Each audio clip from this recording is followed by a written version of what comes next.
Hello, everyone, and thank you so much for tuning in. My name is Melody McAllister, and I'm the host of the Growth Over Grades podcast, where we talk about education ideas and topics that matter most to our community. Today, we're going to have a conversation with the incredible community builder and founder of EduMatch, Dr. Sarah Thomas. I have known and worked with Dr. Thomas for a few years now. Being part of the EduMatch and EduMatch publishing community has changed the trajectory of my life, and I know many other educators and leaders would say the same thing.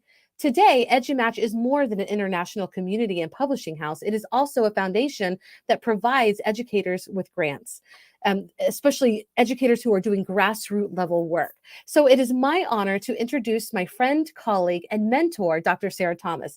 Dr. Thomas, how are you today? And we've talked before about the creation of EduMatch and how you had a vision to connect educators all over the world who had similar interests. Can you introduce yourself and share a little of that incredible story once again? Absolutely. And I have to say, Melody, thank you so much for having me on. Like I'm so honored. And I love the work that you do. You know, you've always been just like blowing my mind in terms of everything that you're doing. And I'm just super excited to be here today and to connect with anybody who's watching and always to connect with my friend Melody. So hello everyone. I'm Sarah and I am an educator here in the DC area. I actually live in Virginia and I work in Maryland. This is my 18th year in education, and I've taught every grade from first to 12th at some point, plus in a master's program as an adjunct. Let me see. I'm also the founder of EduMatch. And, you know, Melody, you gave a fantastic introduction about EduMatch. We do several different things, including podcasting, you know, social media groups, books, as you mentioned, our foundation that gives out the mini grants and professional learning, to name a few things. And there's a couple of other things coming down the pike. So definitely looking forward to seeing what the future has in store. Yeah, and when you started EduMatch, this international community, did you ever think that it would reach this far, that it would do this much? Absolutely not. Like it's crazy because when the day that it started back in 2014, there's like so many background stories to like the origin of this, right? But really it came from a series of conversations I had with like random people like back to back to back, right? Started off with my cousin in New York. He used to teach math in New York City public schools, but since then he moved back to Haiti. My family's from Haiti, so I went to go hang out with him and with the family. And he told me about gamification that he was doing in math and gave me a book on fantasy sports. Then randomly a month later, then a friend of mine started talking about the same thing. I was just like, yeah, you got to connect with my cousin. And, you know, thinking about Chris Aviles, also who's one of our EduMatch fam and a gamification guru. I was just like, what would happen if the three of you, you know, kind of got together and started talking shop? So at that point, set up a Twitter account. Like, you know, if anybody's interested with connecting with other educators, making introductions, things of that nature, then, you know, went ahead, tweeted that out. First person that responded was from Australia. And long story short, at the end of the day, he was just like, this is great. You got to keep it going. So at that point, I set up a website, Google form. People started signing up. They brought their interest and the things that they were passionate about, and saying, hey, you know, have you thought about doing blah blah blah? And we tried blah blah blah, and if it worked, then we kept it. And it's just been like the way that our community has just kind of grown over the last what, 8 years now. Wow, that's crazy to even think that. But at the beginning, you know, I had no idea if this was even going to be a thing, and I treated it really like a joke. Mhm. But there was actually like a need for it, you know. And oh, and one part of the story I gotta tell. So the night before, I was hanging with a friend of mine, Tara Linney, who was at the time leaving the DC area. So, you know, helped her kind of move her stuff or whatever. And then we went out to go celebrate. And there we were joking around. We were just like, yeah, there should be like a teacher dating site or whatever, like Match.com, but for educators. So that's where the name EduMatch, like it was still fresh in my brain, but I mean, we're not that. EduMatch is not that, but yeah, so it was it kind of came from a lot of different things. That is awesome, and probably that would have been a big hit, just so you know. And shout out to Tara Lynn, she's also a part of our community, our Spaces community. So so cool that you guys are also you're best friends, like your sister. So that's so cool. Um, and so you have this community. You didn't know that it was going to take off, that it was going to be like international, that you were going to be funding different grants for educators globally. Like you just had no idea. The books that you see behind me, they're all EduMatch. You had no idea all this was going to happen. But like how has community changed your life personally and professionally? Oh yeah, that is such a great question. Shout out to Barbara. I see that you're here with us today. So yeah, so with the in terms of the professional and the personal part, then definitely community has played a huge role in that. And I'll say, as a kid growing up, a lot of times I did feel isolated. Growing up where I did, how I did. Um, I look different than a lot of the kids in my neighborhood and the kids in my classes and things like that, and just kind of felt a sense of isolation at times. I did have friends, but always kind of felt like on the outside. Mhm. Um, so, just having that experience and then also coming into the field through alternative certification while I was still very, very young. Like this was um, like I did not go to school for education, to college, to undergrad, I should say. I didn't go to undergrad for education. Like radio, TV, film, and I joined the career through alternative certification.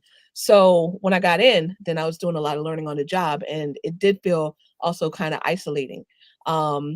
Because the first couple schools I was at, it wasn't a great fit.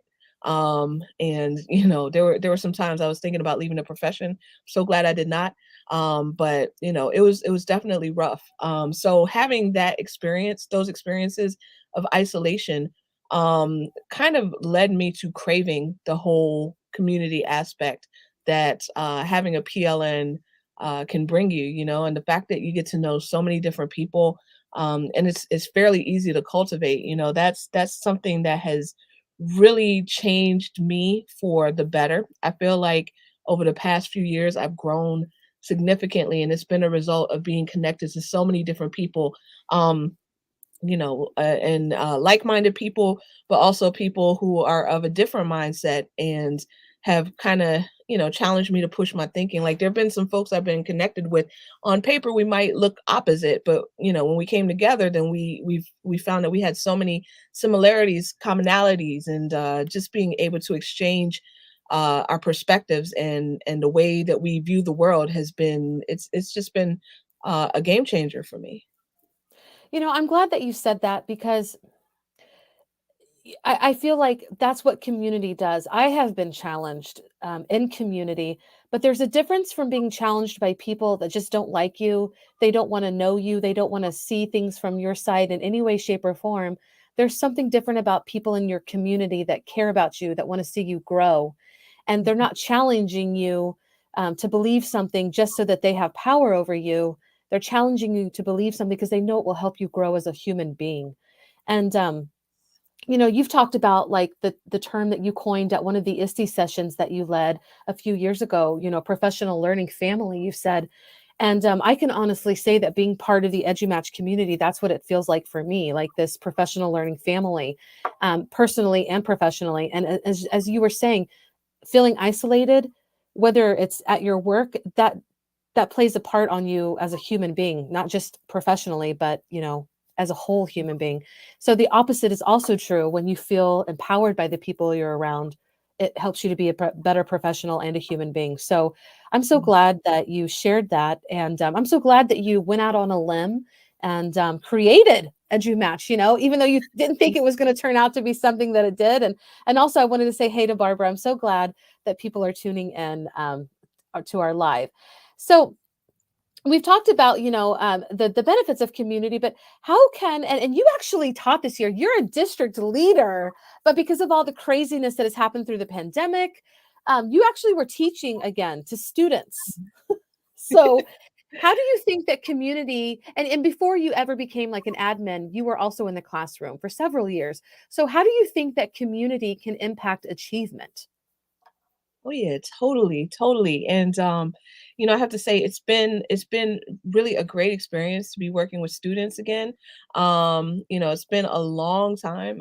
This is probably my seventh year out of the classroom. And I've been working in a central office type role. Well, not type, but central office role for like the Right. last 7 years. So this is my first time going back in, and I've just been totally honored to have that experience with students again, being able to teach them and work with them. I teach 4 days a week, and I also still maintain my position. So I'm teaching about half time, doing my position about half time. So that's kind of the breakdown. And so yeah, That's a lot. but def- I'm sorry. That is a lot. Like, whoo. Yeah, I don't know yeah, how but you do it's that. yeah, it's a lot of fun though. I'm really enjoying myself. And I definitely feel that community can impact achievement in a variety of ways. I know that a few of our community members here in EduMatch fam have written about like belonging, like Dr. Eileen has written about Journey to Belonging. I see that on your shelf. Yeah, it's there it Yeah, is. There it is right there. Like my directions are off, but yes.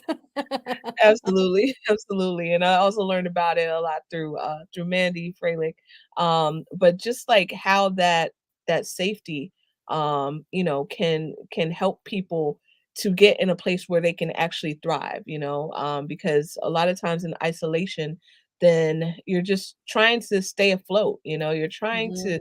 to, especially if it's an unsafe situation, like be it emotionally or what have you, right? Like I know like my first few years, like I said, those schools, when I was working in the schools where I didn't quite have that sense of community and that sense of belonging, then I was not as effective as I could have been, because all of my energy was going into just basic survival mode, and I wasn't really growing, I wasn't really learning. So, having that sense of community and a sense of, okay, let me try new things, and if they don't work, then that's okay. I'm going to be okay. I'm going to be supported. We're going to come back from this. Then that can really, set people up for success. Be they adults or kids or whoever. But having that psychological safety, that means a lot, and also the whole community collaboration aspect of it as well. Being able to get different points of view on various things, that can really help to help us as people to grow, so absolutely. Yeah, great points. I mean, the psychological safety of being in a group of people that you know are going to support you. And we've talked about like, bullying is rampant all over the nation, all over the world, kind of really. And in a community that does or if a community doesn't exist, that stuff continues to build, or in a toxic community that continues to build. But in a thriving community, like people are seen and appreciated, they get that psychological safety, and they can grow, they can take risks, and there it's okay to fail. It is so hard to really be okay to fail. Yeah, Like yeah, I feel you on that. I, I don't know about you, but I feel like I fail like I'm learning through failure more than any other method. Yeah, Most of the time as an adult. same. I hear you on that. And Yeah. but I don't stop trying because I know that this is the process. I feel confident, and I have you in my corner, and I have like all the other people that you just said, all of these people in my corner. I can do this, and I can still be empowered. And you're right, that trickles down to our students, and some of them they're craving that. You said as a student you felt isolated, and I wonder Mhm. how often do we see that isolation happening with our students in our classrooms, and so, even as a classroom teacher, that was Yes. very important for me. And I think that's why I respect you so much because I know that that is also important to you. And it really resonates. Um, I'm going to move on. Do you think this is a Mhm. little tricky, but do you think that building community with students is easier than adults or vice versa? Oh man, that is a good question, and I feel like a lot of it depends on a variety of factors. I'll speak very generally, but I'll say individually. Each person has their own factors that might make it easier or harder. Hey, Denise, how you doing? Good to see you. Yes, our PLF. So absolutely. Um, so I would say like individually, each person has their own set of factors that'll make it easier or harder for them to be vulnerable, and to feel that psychological safety to build community. Hey Dean. But oh man, overall, I would say mm, I would say that in my experience, it might be a little easier with students sometimes, because, the littler ones, it seems to come naturally to a lot of them that they want to, be part of a community. They want to have fun with their friends, things of that nature.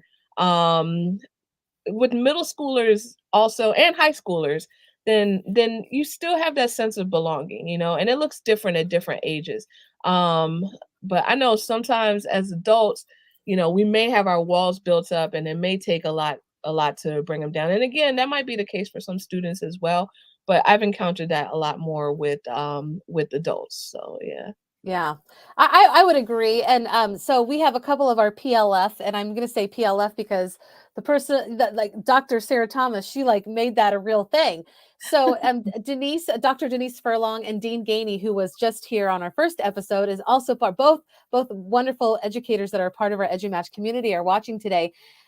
So Denise and Dean, like, what do you think? What would you say as building community with students easier than adults? And if you're tuning in, I would love to hear and what you think. I would agree with you though, Dr. Thomas. I think that younger people are less likely to like they want that so bad. They crave that. They're looking to build community, and they have less like the negative. I can't even find the right word, but they just yeah. Um, Yeah. Oh yeah, and Dean says yes, PLF. We're going to say that again, professional learning family. Yes, And so ma'am. and people that are watching, we were all brought together by Dr. Sarah Thomas, so it is so cool. But yeah, so let us know what you think, and we'll come back to you. And so while you're thinking about this question, is building community with students easier than adults? And I really want to hear your thoughts on this. If you're tuning in, how do you think that? And we're all together because we love ed tech. So how has technology enhanced community? Oh man, it has been like everything for me, in terms of just building these connections because I started teaching back in 2004, and back then you had what did you have in 2004? You had MySpace. Yeah, you sure did. It was just beginning, and that's when I started teaching as well. Yeah. I mean, I still watched. I still had the TV and the VCR like in a cart when I in Oh my my first years of teaching, and projectors. I had old school projectors in 2004. So I don't know. yes. Oh, that ed tech from back in the day, that was something else, right? Yeah. Well, when Yeah. we took it in college, we were supposed to be like more techy, but the only thing I remember doing in college, and you and I were probably in college around the same time, but you were Mm, in there for education, but I created a web quest. That was about it. Like I didn't learn how to use technology in the classroom. I had no idea. That was yeah, on I the job bet training. But do you it think that it has made it easier for community to happen, technology? oh yeah, for sure, for sure. Like, I feel like so like in 2004 we had MySpace, and then after that, different things started popping up. You had YouTube, you had Twitter that came about in like 2006. You had, Facebook was around in 2004, but that was like for the college kids, and then it expanded and stuff like that. But now you have like all these different types of PLNs. And I know when I first got connected, like in an educational way, in a professional way, then that was 2013, and it just blew my mind like how easily I could meet other people from everywhere and just connect with them and just learn with them and just all of these different experiences I had never had before. I'd connected with like as time went on, I connected with people in my schools. I moved around quite a bit. So by the third school, I started feeling more, more like, okay, my admin has me, I feel supported, stuff like that. And I was able to relax and start connecting with folks and learning and stuff like that. But I think that was year 4. So yeah, Mhm. but I started making connections like within my school, within my district, stuff like that. But really meeting people from like different states, different countries, different sides of the world, it's that totally just, made things so much easier for me.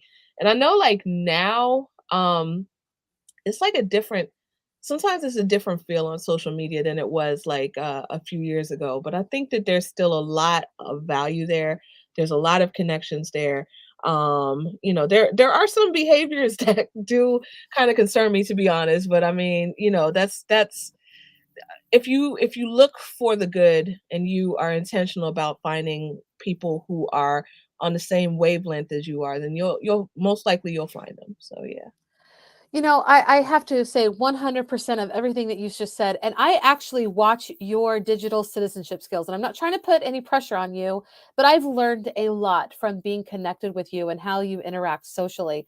And it's okay to have different interactions on different social medias, like one, for professional use, one for personal, Instagram just to show pictures, whatever.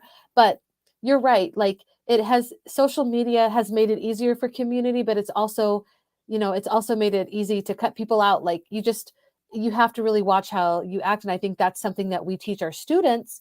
And then we have technology that allows our students to see the best of the world as well. Like no longer are we just in our classrooms, like we can bring the world to our students. And I think that's the most wonderful thing about technology that I don't know that you and I had a clue about when we first started teaching that it would ever be that way. Yeah, no idea. No idea whatsoever. So Yeah. we are having some comments come in, and I just want to take a moment to share. So we're going to go back to our question about like, is it easier to teach students and teachers? And Dean Gainey, who was on our first episode and who is in our community, I'm so glad you're here, Dean.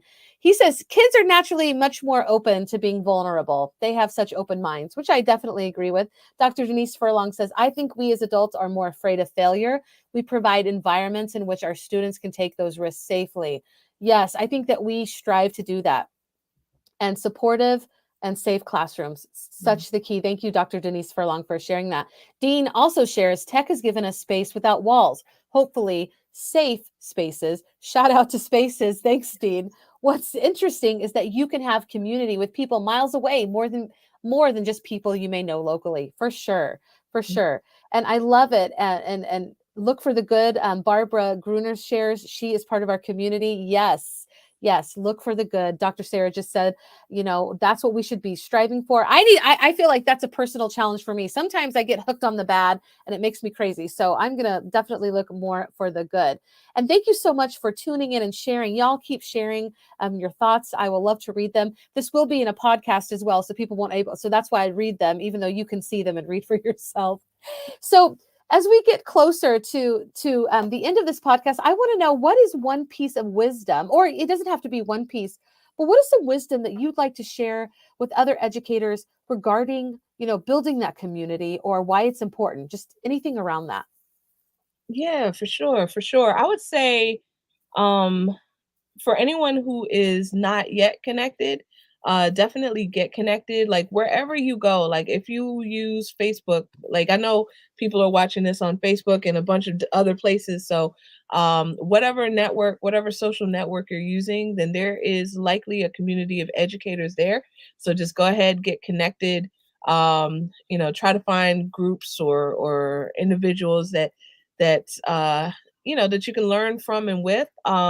Also, going along those lines as well, it's really been such an honor to be in this field for now going on 18 years and just seeing like how it's shifted over the years. And now the fact that so many people are sharing their expertise. So I would say continue sharing your expertise. Like everybody is good at something. So that one thing that you're good at, or that those many things that you're good at, is going to be valuable to somebody. So put it out there.